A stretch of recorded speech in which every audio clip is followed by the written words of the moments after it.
Dans son atelier, véritable sanctuaire du café, Maria Dion, cette caféologue transforme les grains en une multitude de produits.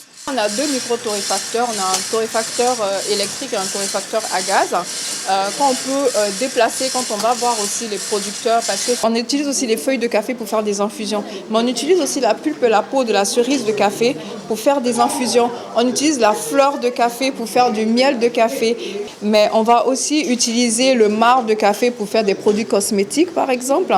Par ce rituel, la spécialiste du café explore de nouvelles saveurs de cette matière première aux 1000 facettes. Un trésor que Maria a su révéler quand elle décide de créer sa propre marque en 2018 en vue de promouvoir le café Made in Côte d'Ivoire. Quand j'ai décidé de me lancer dans le café en 2018, je ne connaissais pas du tout le café. Je n'en consommais pas, je ne savais rien sur le café et donc c'était un challenge pour moi. C'était déjà de montrer à mon pays de résidence que la Côte d'Ivoire est pionnière en cette matière, mais pour ça, il me fallait être formée. Donc j'ai pris 3 ans pour me former. Pénétrer dans l'atelier de Maria Dion, c'est entrer dans un monde où les arômes se mêlent. De l'arôme exquis des grains torréfiés à la texture veloutée des infusions spéciales, chaque produit est le fruit d'une recherche minutieuse. Une fois qu'on le reçoit, on va le trier. On va passer à cette étape-là. On voit que le café contient quelques défauts. Chaque typologie de défaut va me rappeler les actions que la coopérative a faites. Au sein de Rituel Café, cet entrepreneur caféologue organise des formations et des ateliers de dégustation.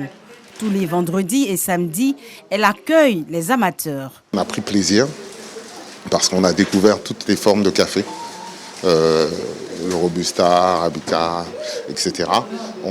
On a eu l'occasion de savoir l'origine du café. On a découvert en fait des saveurs et même d'autres façons de travailler le café assez exceptionnelles.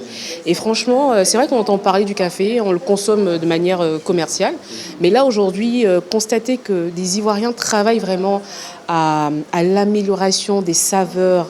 J'ai voyagé à travers la Côte d'Ivoire aujourd'hui. On souhaiterait évidemment que tous nos artisans soient accompagnés un peu plus. En attendant un accompagnement plus solide, la lauréate du prix Marie-Laure d'Ivoire 2023 et du prix national d'excellence de la meilleure ivoirienne de la diaspora 2024 continue de repousser les limites de l'innovation afin de réinventer les textures et sublimer le café sous des formes inédites. Grâce à sa passion, Maria Dion Gokane a su redonner au café ivoirien ses lettres de noblesse. Aujourd'hui, ce précieux nectar a trouvé en elle une ambassadrice d'exception, une véritable alchimiste capable de transformer chaque grain en or.